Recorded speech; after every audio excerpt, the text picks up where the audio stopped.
La servante avait conçu sans le savoir l'enfant du roi. À ce moment précis, elle était en train d'accoucher. Après des heures de douloureux travail, elle donna finalement naissance à un petit garçon. En apprenant qu'il s'agissait d'un fils, la servante pleura de joie, car elle savait très bien que le roi avait toujours rêvé d'avoir un garçon. Comme prévu, Henri, dès qu'il apprit la nouvelle, se précipita sur place. Il regarda fixement le nourrisson dans ses bras et déclara: I have a son.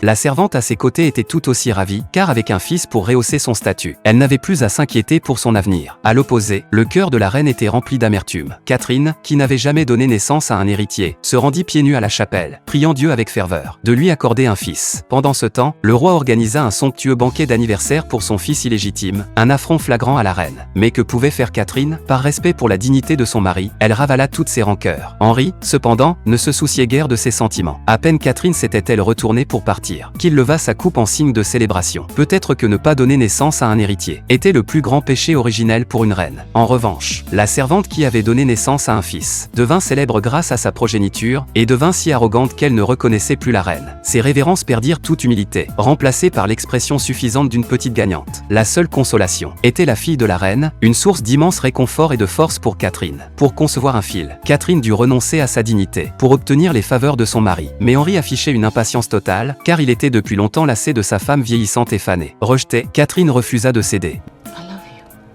Henri ne prononça pas un mot, mais son regard glacial suffit à transpercer le cœur de Catherine. Peut-être par culpabilité, Henri s'approcha lentement d'elle une fois de plus, se penchant pour caresser doucement la joue de sa femme. Cette tendresse oubliée depuis longtemps semblait être un rêve pour Catherine. Mais alors qu'elle était perdue dans l'instant présent, Henri se retira brusquement, laissant Catherine seule pour savourer ce souvenir. Cette sensation lui brisa le cœur.